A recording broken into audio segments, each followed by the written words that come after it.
Washington State's new head coach, Jimmy Rogers, is trying to be Curt Cignetti at Indiana. And you know what? There are a lot worse coaches in college football to try to emulate in your first season. So you may view Washington State as a Power 4 program. You may not. You may view them as not a G5, but not a Power 4. They're in this weird limbo kind of area, like in Inception when they get thrown into the depths of despair of a guy's mind. And maybe that's where Washington State is right now. At least from a conference affiliation and conference membership standpoint, they've got more clarity than they did, 365 days ago around this time. But Washington State in 2025, get ready, hold on to your hats, ladies and gentlemen, is going to have 57 new players, and 22 of them are transfers. They have signed 35 kids in the class of 2025.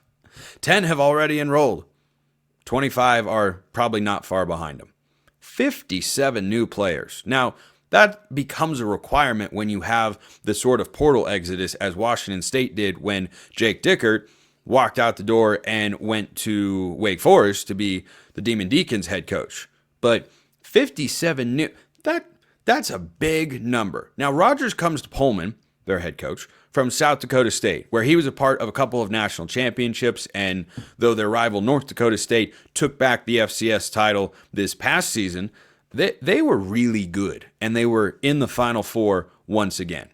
And so that core group of players just had a successful run at a lower level of competition, perceived of, but accurate as well.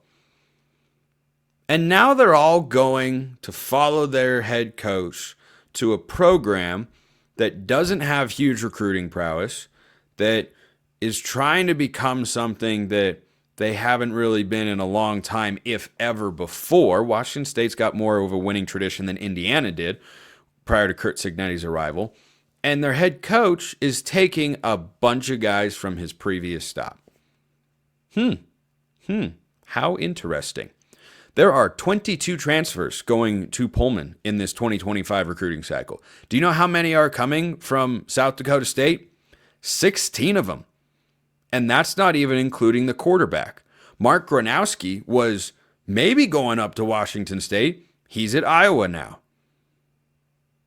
And Washington State's quarterback in the Holiday Bowl, Zevi Eckhaus, he was going to, I apologize if that's not how you pronounce his first name, but Eckhaus was good in that game, put up great numbers, 31 of 43, 363 yards, 3 touchdowns, 2 picks. He was going to go in the transfer portal, and then Gronowski was in the transfer portal, and you thought, this is just going to be a part of the flow. They're going to go with. Nope. Eckhaus withdrew from the portal, and it looks like it's his starting job. Very John Mateer-esque, waiting in the wings, plenty of potential, little bit of a gunslinger, can run. He had 28 yards on the ground and a touchdown as well in that Holiday Bowl defeat, in which there were, 0 coordinators or head coaches available there to coach them in that game. That they did as well as they did was, frankly, pretty darn impressive.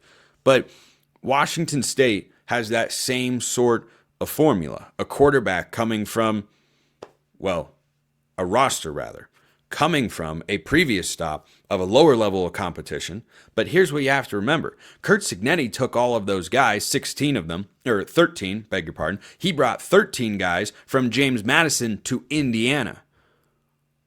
I can readily make the case, and I think I wholeheartely believe, the jump from JMU in the Sun Belt to the Big Ten, even with Indiana's favorable schedule, is a far more considerable size in jump than it is going from South Dakota State and one of the premier FCS programs to Washington State, who, by the way, is not playing a Mountain West adjacent schedule this year. That's not what they and the Beavs are doing. They have cobbled together their own schedule. They're playing each other twice with a handful of Power 4 games. So this is just a wildly fascinating situation to follow going into next year, because the Cougs at one point in time, remember, were off to a hot start, had a win over Washington, had a win over Texas Tech, who we know was a really good team this past season, and they were pushing towards playoff contention. But as was the theme the last 2 years under Jake Dickert's tutelage, they fell off in the second half. And then it all came apart, and they had some bad losses, including one at home to Wyoming. So that is what Washington State fans are hoping Jimmy Rogers can bring as an elevated part of his coaching style is, hey, we know the potential's there, and you can beat these teams early in the year, but can it be sustained? Is it a cold weather thing? Is it a coaching thing? Don't know. There are a million different explanations you can go for. Certainly cold weather is not going to bother Jimmy Rogers coming from South Dakota State, where it is frigid. It is a frozen tundra out there. So they're trying to be Indiana. Could they be a playoff team? It's not inconceivable. They would have to wildly punch above their weight. But they are going to have a schedule that will provide them that opportunity. They play the Apple Cup at home, by the way, going for their second straight win in the series. I'm glad that's back to a home and home, none of this neutral site nonsense with rivalry games, my goodness. But they play Washington on September 20th. Then they bounce around with a variety of group of 5 teams.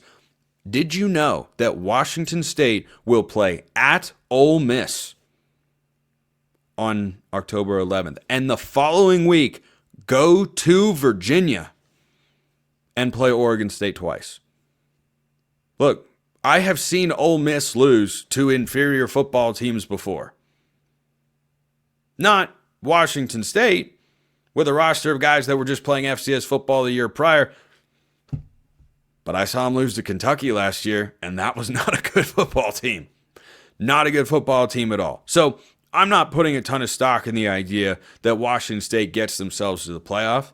But when they start to kind of circle the wagon of being a top 25 team or make that sort of run, if it's firing on all cylinders as Curt Cignetti had it early on, you got a quarterback that shows some real potential. I'm just saying, watch out for him.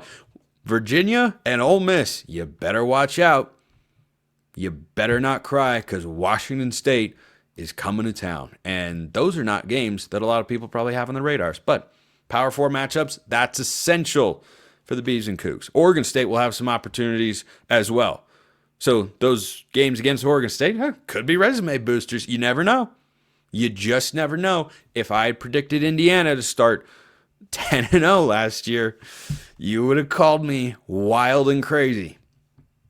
So that's where I leave the Coug fans today. Appreciate everyone listening. I will see you next time. And until then, hope you have a wonderful rest of your day.